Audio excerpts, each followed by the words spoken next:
Please subscribe to our channel. In recent years, the most recognizable horror anthology franchise is none other than VHS. And just in time for Halloween, Shudder has a new one coming, titled VHS 85.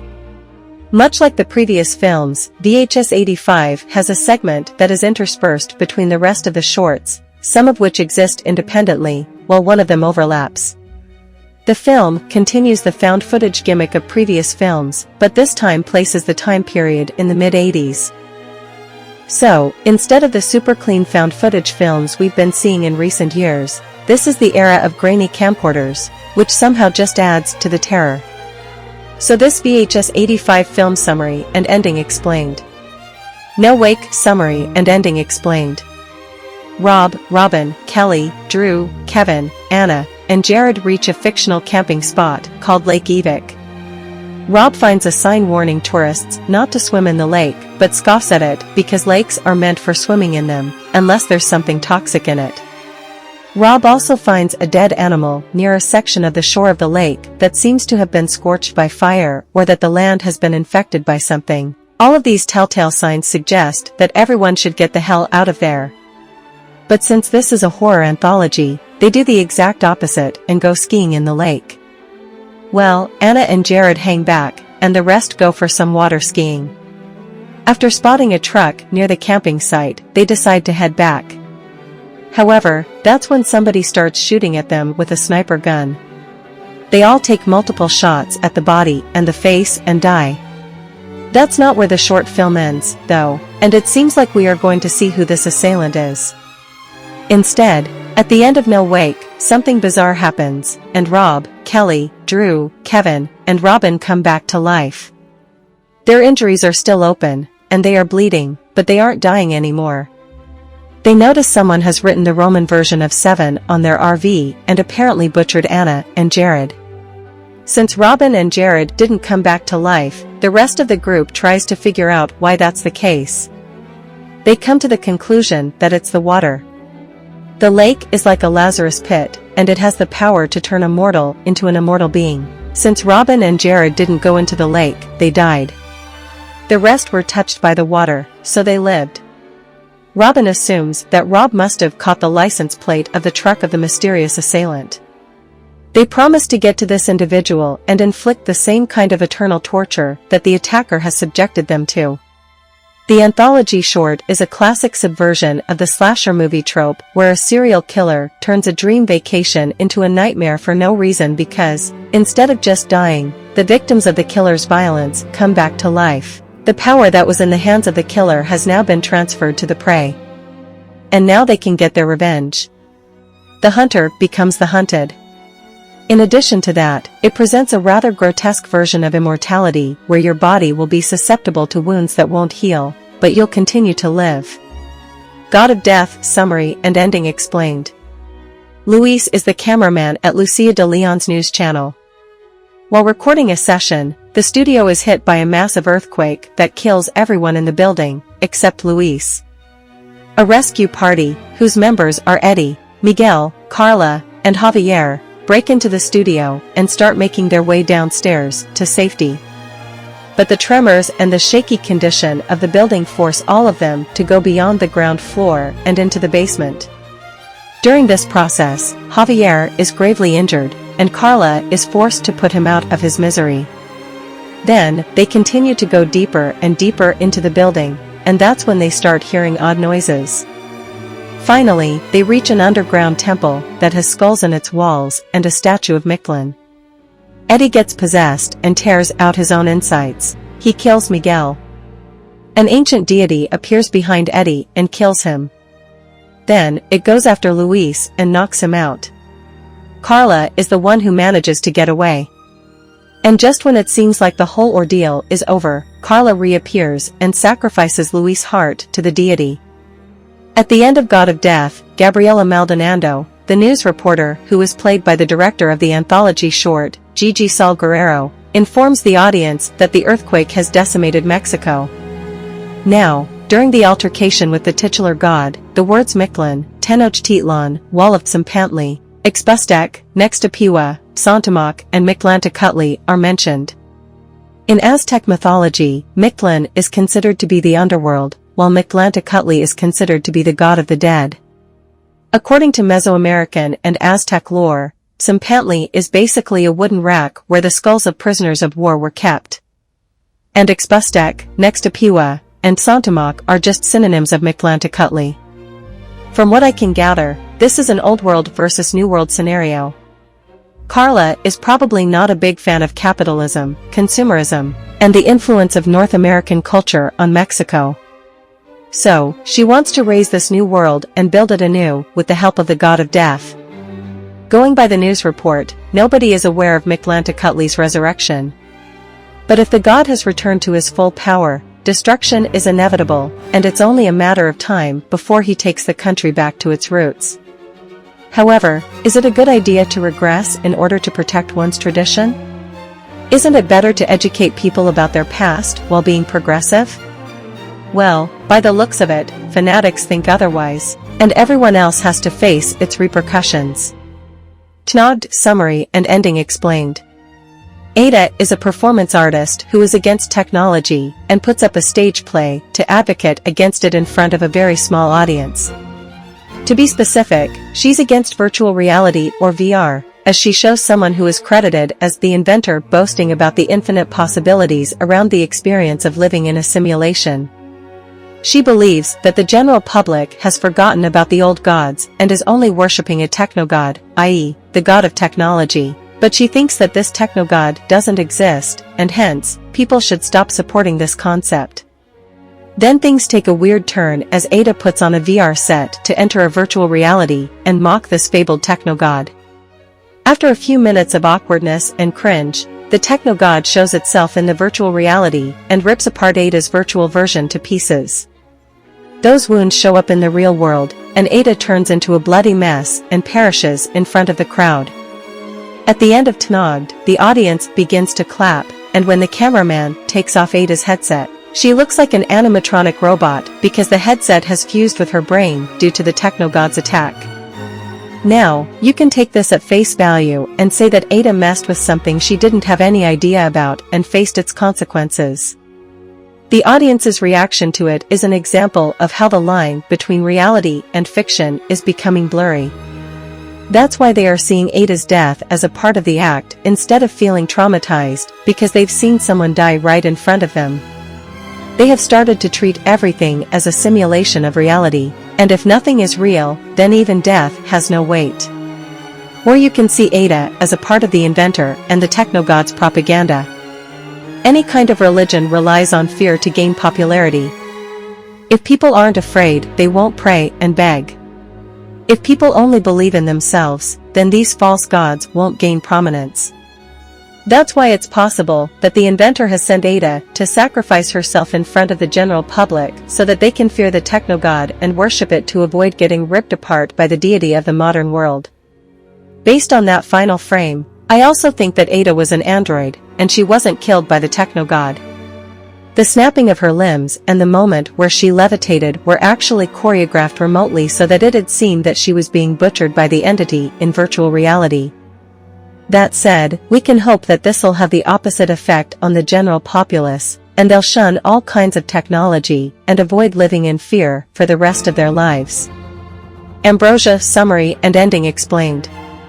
This segment answers what actually happened in no way. The Wrigley family has arranged some kind of party for Ruth. They believe in something called the Seven. They don't go into detail about its origins, but it definitely sounds like a KKK-esque club. Ruth has apparently taken part in an initiation ceremony where the candidate has to kill 7 people in a creative way. Ruth followed the group in no wake to Lake Evic and then killed all of them with her sniper rifle. The whole family, which includes a little kid, gathers around the living room to watch the recording of that massacre and then congratulates Ruth for her craftsmanship. However, their celebration is short-lived as the police show up at their doorstep. Instead of trying to learn why the police are there in the first place, the whole family arms themselves and starts shooting indiscriminately at the law enforcement officials. Everyone, and I mean everyone, gets killed in the process. Amidst this altercation, the camera falls to the ground and stays on Ruth. As the officers are going through the house, looking for survivors, Ruth miraculously wakes up and starts shooting again. She doesn't realize what is going on, and since her mother has told her that she shouldn't get captured, she shoots herself in the head. That doesn't kill her either, and she is dragged away by the police. At the end of Ambrosia, we see Robin filling up the water gun with water from the lake. She delivered it to the kid from the Wrigley family, as proven by the RV driving away during the beginning of the Anthology short, who then sprayed Ruth with that water, thereby cursing her with the powers of the lake. It's difficult to ascertain how much time has passed between the incident at the lake and the shootout. We can assume that the undead group tracked down the Wrigleys with the help of the license plate number of Ruth's truck and then called the police on them, but they took a real gamble by depending on that kid to sprinkle the lake water on just Ruth, i.e., the person who ruined the lives of 7 innocent people. What's going to happen next, though? Well, Ruth is surely going to be treated as a freak because she doesn't die. It's possible that the police are going to give her over to the scientists, who will conduct all kinds of tests on her to understand what is her deal. If that happens, then the group has condemned Ruth to an endless life of torture. However, this is America we are talking about. Hence, it's entirely possible that the police are going to judge Ruth by her skin color and her love for gun culture and set her free. If that happens, then she's probably going to come for the group because they are responsible for the deaths of her family. It'll be interesting to see how a 1 versus 5 battle between undead people plays out. Dreamkill, summary and ending explained. Bobby and Detective Wayne are investigating the case of a serial killer who sends the tapes of his crimes before committing them, as in, the serial killer mails the VHS tapes to Wayne a few weeks before the crime is actually committed. Wayne catches the person who has been mailing the tapes, and it's Gunther, i.e., Detective Bobby's son. He talks about buying a video recorder, which he used to record music videos and horror movies. But then it spontaneously started to record the stuff that he was seeing in his dreams. And those dreams were the murders that then happened in real life. Wayne thinks it is a prank, but Bobby says that Gunther is telling the truth. Apparently, he isn't the only one suffering from these prophetic visions. It's actually a hereditary thing. As they resume the interrogation, Wayne gets another package. It features yet another gory murder. This time, though, the detectives are one step ahead of the serial killer because they know what the video means, and they know the location where the crime is going to happen. So they get there in order to warn the potential victim. However, before going in there, Wayne confronts Bobby about the lawsuits that have been filed against him. Wayne essentially alleges that Bobby is the serial killer, and he is using this elaborate gimmick to kill all those who are trying to send him to jail for harassment. Bobby kills Wayne because Wayne has spoken the truth. Unfortunately, Wayne trusted Bobby a little too much and probably expected Bobby to turn himself in, and that's what got him killed. Bobby goes on his murder spree, and it seems like Gunther sees another dream where he sees Bobby coming back to the police station and massacring everyone. This is where Gunther's dream version of the events that unfold and the actual version kind of overlap. I am assuming that whenever the camera takes on a more traditional role, it's the dream version. When it's in the static, classic found footage position, it's the factual version. Either way, it all ends with Gunther killing his father after Bobby kills or injures almost every cop in the precinct. Gunther's powers, combined with whatever is going on in those video recorders, are obviously a gift because they allow him to warn the police about an upcoming crime. It's kind of like Minority Report, i.e., the Steven Spielberg Tom Cruise film, which dealt with pre-crime. And the conclusion that Dreamkill comes to is that it's pointless to report a crime before it happens if the perpetrator is never caught. It's just going to lead to paranoia and put the onus on the one predicting the crimes instead of the criminal. You can say that it would have been impossible to nab Bobby if he hadn't exposed himself. But his criminal record was public knowledge. Everyone overlooked it because he was a family man and a detective. That is what needs to be corrected. Members of law enforcement agencies aren't above the law. If they are stepping out of line, they should be slapped with charges and jailed. If that happens, then people like Gunther can dream instead of having nightmares. Total copy summary and ending explained. So, this is the anthology short that plays between the aforementioned segments. In this story, a group of scientists, Pike, Gary, Margaret, and Sarah, is monitoring an alien that looks like a boy and consumes information through everything that's playing on the TV. It's all fun and exciting until the alien, named Rory, starts to take the shape of Gary. Why is that freaky? Well, Rory is in a room that isn't accessed by Gary, and it is viewed by everyone through a two-way glass. So, the fact that Rory is taking Gary's form means that it can see the scientist through the two-way glass. Sarah thinks that this project has already gone too far and they should abort immediately. Due to Pike's greed and ambition, he doesn't budge. So, Sarah resigns, but nobody follows suit, not even Gary, even though he is clearly disturbed by this development. One fine day, the situation worsens as Rory appears to be sick. Margaret warns Pike that if Rory is that intelligent, it can be faking its illness to lure in its prey. Pike doesn't listen to her, and he hilariously sends Gary, who is already anxious that there's an alien that looks like him, to administer a shot of adrenaline. Like every alien movie in existence, Rory pulls out a long tentacle with a pair of horns at its end and attacks Gary. Pike and Margaret rush in to save Gary. As soon as they realize that Gary is a lost cause, they let him go and make a run for it. Margaret bites the dust too. When Pike tries to open the exit door that can only be accessed with the scientist's handprint, it fails to open because of the literal blood on Pike's hand. He tries to wipe it off and unlock the door, but it still doesn't work. I think it's insinuated that Rory has used its mimicking powers to change the key to the locks. At the end of VHS 85, Rory kills Pike and the cameraman. It then drags the cameraman and puppeteers him, Margaret, and Gary to make them dance like the women in the workout videos it watches all the time. The moral of the story is that you shouldn't mess with something you don't understand. Either burn it with fire or nuke it into space. Humans should stop thinking that they are the superior species in this universe and that they have the right to poke and prod everything that's around them. And if they do think that they are the best, they have to face the consequences, which are usually death. So that's VHS 85 film summary and ending explained. I hope you like this video.